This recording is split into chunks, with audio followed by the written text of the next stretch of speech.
मुंबईतला जो 26/11चा हल्ला झाला,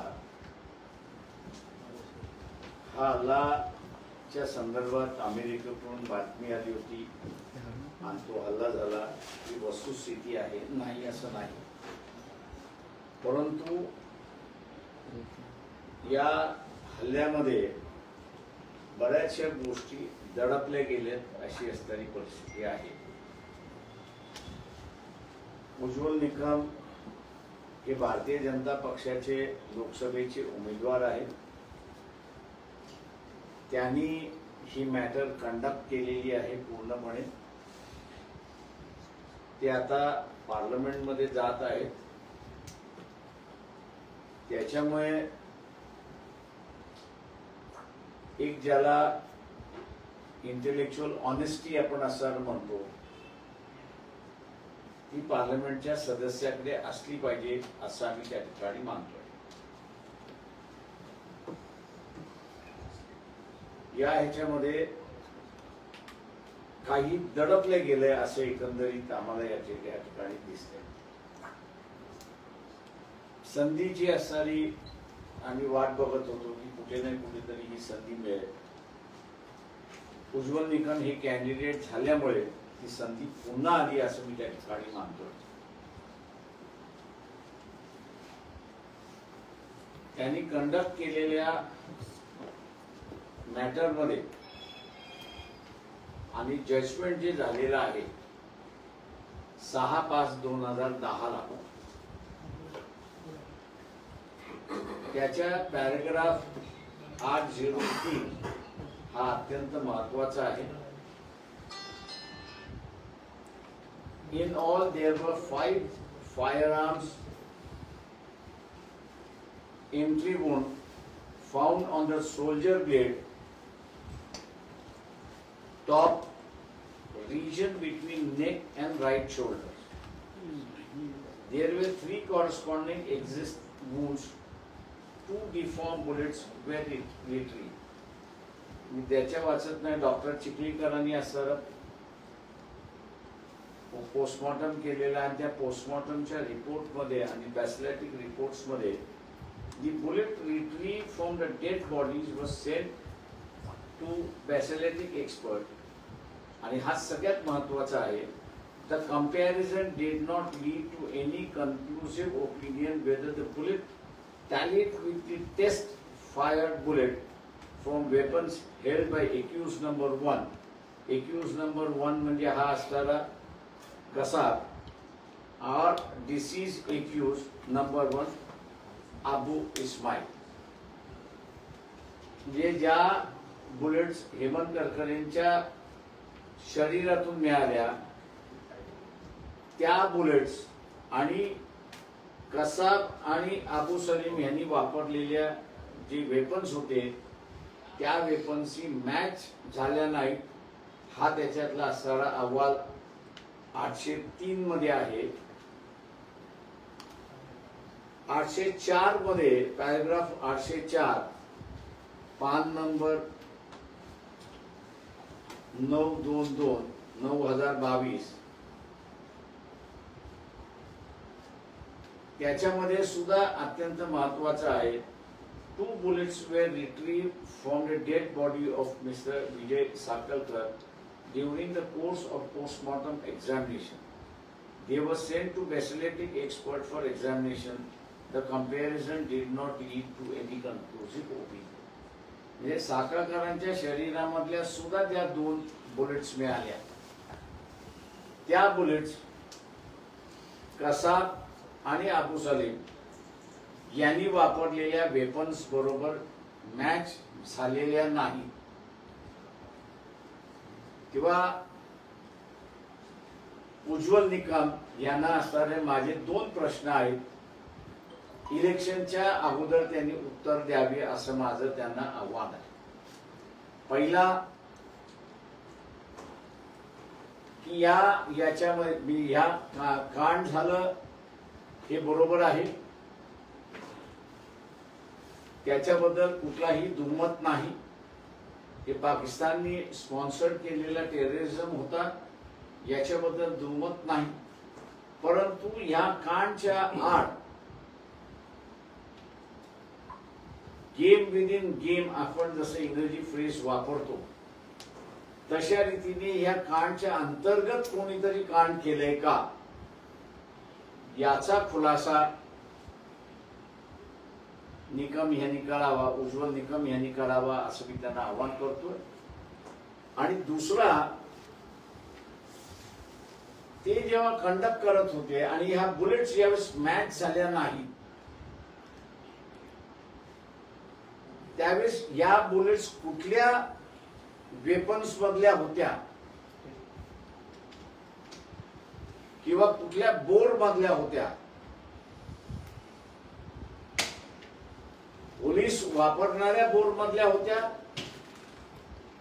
की पोलीस न वापरणाऱ्या बोर मधल्या होत्या, यांच्या संदर्भातली त्यांनी ऍडिशनल इन्क्वायरी इन्व्हेस्टिगेशन ऑफिसरला का केली नाही आणि कोर्टाला ही बाब त्यांनी का नजरेस आणून दिली नाही. या दोन गोष्टींचा असणारा खुलासा उज्ज्वल निकम हे करतील अशी मी अपेक्षा त्यांच्याकडून धरतोय. हा महत्वाचा बाब आहे असं मी त्या ठिकाणी मानतोय. कारण का गेम विद इन गेम असेल तर मग या गेमच्या पाठीमागचा सूत्रधार कोण आहे?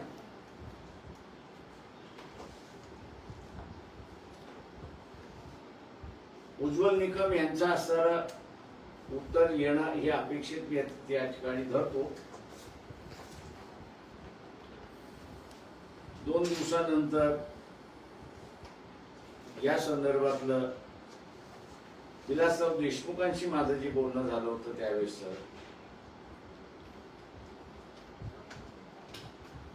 तेही महत्वाचे असं मी त्या ठिकाणी मानतो.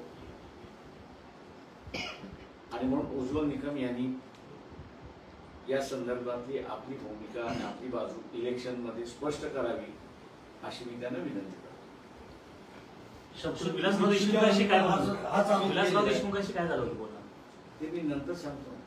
काय इतक्या वर्षानंतर आपण हे बाहेर काढतो याचं कारण असं आहे की संधी त्या ठिकाणी आमच्याकडे आली नाही.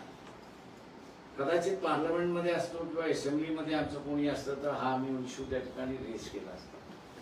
पब्लिकली बऱ्याच ठिकाणी असताना रेस करण्यात आलेला आहे. परंतु आज उज्ज्वल निकम हे स्वतःच कॅन्डिडेट आहेत, पार्लमेंटमध्ये जाण्याचं ते बोलतात आहेत. तेव्हा म्हणून मी मगाशी म्हटलं की पार्लमेंटमध्ये नॅशनल ऑनेस्टी असणं हे अत्यंत महत्वाचं आहे. तेव्हा नेशन फर्स्ट या हिशेबाने उज्ज्वल निकम यांनी बोलावं अशी आम्ही त्यांना विनंती करतो. वकील याचा उल्लेख आहे ऑलरेडी. शमशुद्दीन मुश्रीफ यांनी जे पुस्तक लिहिले त्यांनी हाच आरोप केलेला. माझं म्हणणं असं की आता ते ह्याच्यामध्ये बऱ्याच थिअरी झाल्यात किंवा तिथे असणारा इव्हन बिहार मधली जी असणारी हायकोर्टामधली मॅटर होती त्याच्यामध्ये सुद्धा अनेक अनआन्सर्ड इश्यूज रेज करण्यात आले होते. परंतु शासकीय यंत्रणेमध्ये जे बसलेले आहेत ते बीजेपी मधले बसलेले, ते काँग्रेस मधले बसलेले आणि एनसीपी मधले बसलेले आणि हे तिघही त्यावेळेस सत्ताधारी होते अशी परिस्थिती आहे. ही माझ्या दृष्टीने पहिली, आम्ही असताना म्हणतोय की पहिली संधी आम्हाला मिळालेली आहे की ज्याच्यामध्ये उज्ज्वल निकम यांना आम्ही डायरेक्टली प्रश्न विचारू शकतो. तर आज ते कॅन्डिडेट आहे. उज्ज्वल निकम यांनी या संदर्भात स्पष्टीकरण दिलं. जेव्हा मी त्या संदर्भात प्रश्न विचारला तर त्यांनी सांगितलं की जरी करकरेंच्या शरीरात घुसलेल्या ज्या 5 गोळ्या आहेत तरी कसाबच्या बंदुकीतून नाही निघाल्या असल्या तरी तिथले परिस्थितीचे जे पुरावे आहेत प्रत्यक्षदर्शी जे आहेत त्यांनी सांगितलेलं आहे प्रश्न असा आहे त्याच्यामध्ये त्यांनी खोटं बोललेलं आहे. मी असं सरळ सांगतो. याचं कारण असं आहे की ज्या बुलेट्स करकरेंच्या आणि सारस्करांच्या शरीरातून मिळाल्या त्या जर कसाब आणि अबू इस्माईल यांनी वापरलेल्या बंदुकीशी नसतील, त्याच्याशी मॅच होत नसेल तर त्याला तो तिसरा आहे की ज्यांनी चालवलेला आहे तो तिसरा कोण आहे अननोन पर्सन कोण आहे तो? पोलीस असल्याचा संशय घेतला जातोय तो एखादा RSS. माझं म्हणणं असं आहे, कोणी असेल, माझं म्हणणं असं आहे की हा एक सिनियर वकील म्हणून हा प्रश्न उज्ज्वल निकम यांना पडलाच पाहिजे होता. एक सिनियर लीडिंग क्रिमिनल लॉयर आहेत ते, साधे सुधे नाहीये. त्याच्यामुळे असणारं थर्ड पर्सन कोण आहे, थर्ड व्यक्ती कोण आहे, याचा इन्क्वायरी जोपर्यंत होत नाही तोपर्यंत त्यांनी असं ती केस चालवायला नको होती, तिथेच थांबवलं पाहिजे.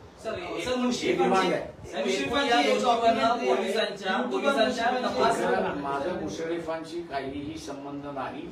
माझा आता असणारा जो आहे उज्ज्वल निकम कॅन्डिडेट असल्यामुळे त्यांनी याची उत्तरं द्यावी की त्यांनी कोर्टासमोर किंवा इन्व्हेस्टिगेशन ऑफिसर जे आहे त्या इन्व्हेस्टिगेशन ऑफिसरला या बुलेट्स ज्या मिळाल्या त्या कोणी फायर केलेल्या आहेत, कशा फायर झालेल्या आहेत, वेपनरी कुठली आहे, याचा त्यांनी असणारा इन्क्वायरी करायला का लावली नाही, हा माझा सवाल आहे. या एकूणच आपण जो प्रश्न उपस्थित केलेला आहे तिकडून पोलिसांच्या कार्यपद्धतीवरती मग प्रश्न उपस्थित होऊ शकतो, कसं पाहता एकूणच? माझं म्हणणं असं आहे त्याच्यामध्ये उज्ज्वल निकम यांनी उत्तर दिल्यानंतर मग याच्यातली उरलेली प्रश्न बाहेर पडतात असं त्यांनी. याच्यावर भाजपचं असं म्हणणं आहे, त्यावेळेला देशाचे पंतप्रधान, मुख्यमंत्री, राज्याचे गृहमंत्री हे आघाडी सरकारचे होते, असं काल भाजपनं ऑलरेडी त्याच्यावर उत्तर दिलं. प्रश्नाचे उत्तर त्याच्यातून असणारं कोणाचं सरकार आहे याच्यावरती अवलंबून नाहीये. अवलंबून हे आहे की त्या ज्या बुलेट्स सापडलेल्या आहेत त्या इन्व्हेस्टिगेशन मध्ये आलेलं आहे त्या कसाबच्या आणि अबुल इस्माईलच्या वापरलेल्या वेपनरी मधनं नाहीये. हे जेव्हा इस्टॅब्लिश झाल्यानंतर ते कोणाचं आहे हे पोलिसांनी किंवा असणारा वकील म्हणून कंडक्ट करणारा इन्व्हेस्टिगेशन ऑफिसरला शोधायला का सांगितलं नाही, हा त्याच्यातला महत्वाचा. विजय वडेट्टीवारांनी ज्यावेळेला हा प्रश्न उपस्थित केला त्यानंतर त्यांना देशद्रोही अशा प्रकारचे त्यांचे पुतळे जाळले गेले. पण माझा प्रश्न सातत्याने हाच राहणार आहे. शहीदांचा अपमान आपल्यावरही माझं म्हणणं असेल सरळ की माझं काय त्यांना पुतळे जाळायचे असेल जाळावेत, त्यांनी असायला देशद्रोही असे त्यांनी घोषितही करावं. मला त्याच्यातला फार फरक पडत नाही. मला फक्त असताना माझ्या एका प्रश्नाचं उत्तर त्या ठिकाणी उज्ज्वल निकम यांनी द्यावं आणि तो म्हणजे ज्यावेळेस जे एक्युज्ड आहेत त्यांनी वापरलेल्या वेपनरी मधले बुलेट्स नाहीत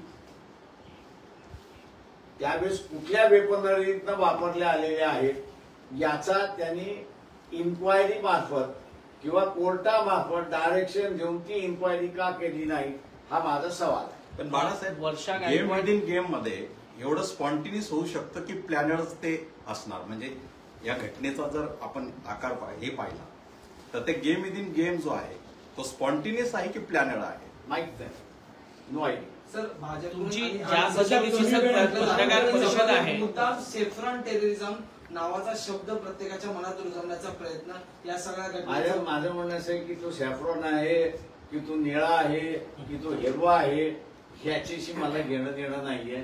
मला असणारं त्या ज्या बुलेट्स आहेत या कुठल्या वेपन मधल्या आहेत आणि त्याचा फायर करणारा कोण आहे याची नावं बाहेर आली पाहिजे. तुमची ही पत्रकार परिषद असं तुमचं म्हणणं नाही. माझं कोणाचाही आरोप मी करत नाही त्याच्यामध्ये की त्या इस्लामिक टेररिस्ट आहेत, त्या असणाऱ्या हिंदू टेररिस्ट आहेत, त्या बुद्धिस्ट टेररिस्ट आहेत, त्या सीख टेररिस्ट असं मी कोणाचंही म्हणत नाहीये. माझं म्हणणं असं की हु इज दॅट पर्सन हा असताना बाहेर आला पाहिजे एवढंच फक्त माझं म्हणणं आहे. तुमची ही आजची पत्रकार परिषद ही इनडायरेक्टली वर्षा गायकवाड यांना मदत करणारी असं एकंदरीत चित्र माझं म्हणणं असं आहे की तुम्ही स्वतःहून स्वतःच्या प्रश्नामध्ये अडकलाय.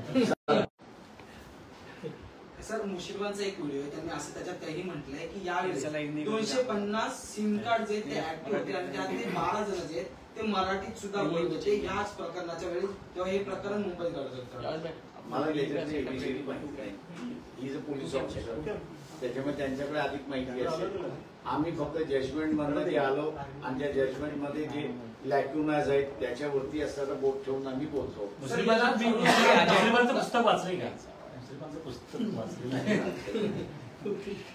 सर याला जोडून काल दाभोळकर हत्या प्रकरणाचा सुद्धा निकाल जो आहे तो लागलेला आहे. 2 आरोपींना शिक्षा झालेल्या जन्मठेपेक्षा त्या 3 ज्यांच्यावर अॅक्युज मध्ये नाव होतं त्यांना थेट निर्दोष मुक्तता झालेली आहे. दाभोळकर कुटुंब पुढे जाण्याचा विचार करते. तुम्ही या संपूर्ण घटनेला हे संपलं की मग आपण बोलू दाभोळकर. जो आपण प्रश्न उपस्थित केलेला आहे साहेब. आता मी टेक करणार आहे, तुम्ही आता मला नुसत्या गोळ्याच नाही हिंदीच्या गोळ्याच नाही तर बुलेट प्रूफ जॅकेटवर देखील प्रश्न उपस्थित केले होते. त्या संदर्भात पण आपण मागणी करणार का? नाही आत्ताच्या याच्यामध्ये जे काही जजमेंट मध्ये आलेलं आहे त्या जजमेंट मध्ये असणारा बुलेटच्या संदर्भातला आलेला आहे. तेव्हा आम्ही असणारा प्रश्न हा बुलेटच्या संदर्भातच विचारलेला आहे की ते चालवणारा हात कोण आहे आणि तो व्यक्ती कोण आहे तो बाहेर काढा.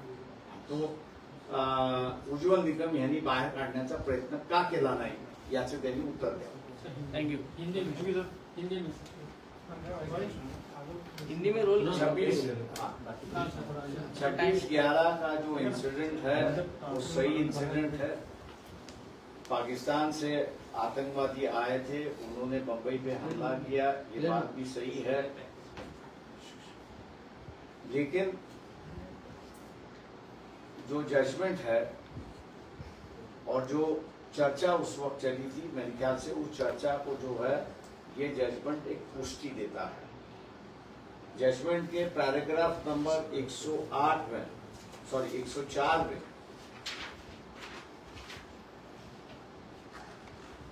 ये कहा गया है कि in all there were 5 firearm entry wounds found on the soldier blade top region between neck and right shoulder. There were 3 correspondent exist wounds.